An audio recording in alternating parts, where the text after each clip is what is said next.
Snow has a way of making everything quieter, not peaceful quiet, the kind of quiet that presses against your ears, the kind that makes your own breathing sound too loud. On snowy nights, sound doesn't travel the way it should. Footsteps disappear, screams don't carry, and when something goes wrong, help feels impossibly far away. These are not legends. These are not campfire stories. These are 3 true accounts that all happened on nights when the world was buried under snow. And every survivor says the same thing. The snow made it worse. The first story happened on a rural highway in northern Minnesota. It was just after midnight when a woman named Claire finished her shift at a nursing home. A snowstorm had rolled in earlier than predicted, thick flakes piling fast. The road home was familiar, a straight stretch through forest and frozen lakes. But that night, visibility dropped to almost nothing. Her phone had 1 bar. Her gas tank was half full. She wasn't worried until her car slid. It wasn't dramatic, no crash, just a slow, sickening drift as the tires lost grip and the car eased off the road, down a shallow embankment, and stopped against a wall of snow-covered trees. The engine stalled. She tried to restart it. Nothing. The heater died with it. At first, Claire did everything right. She stayed in the car, wrapped herself in her coat, texted her location to her sister. Then the phone died. Minutes passed, then an hour. Snow piled higher against the doors. The windshield frosted from the inside.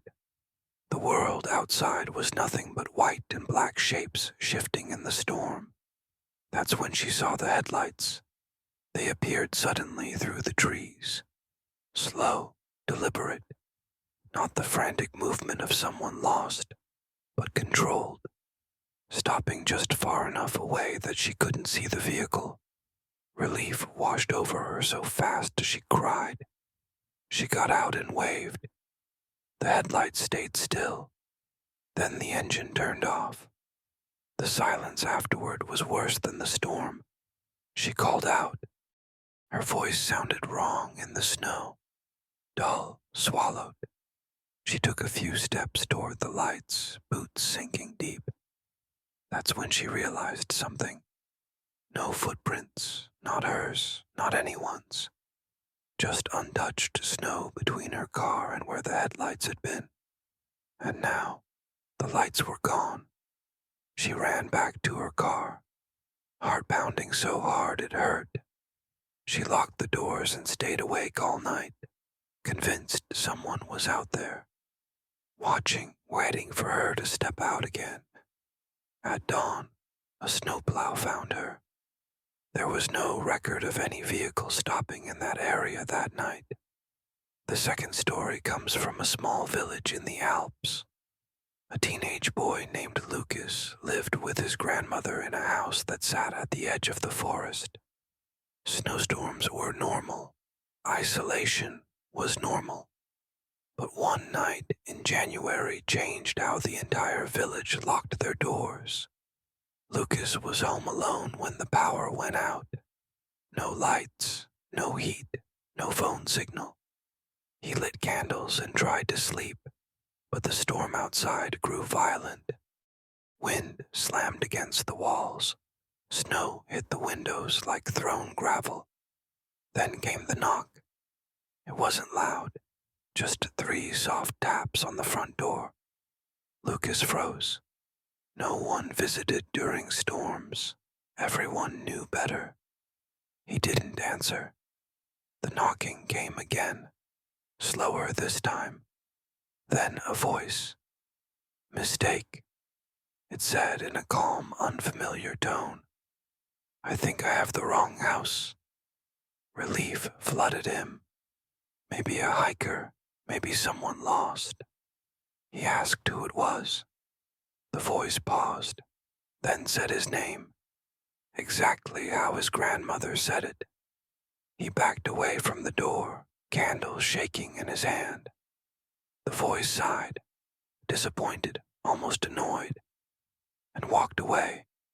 He heard footsteps crunching in the snow, but they didn't fade. They circled the house.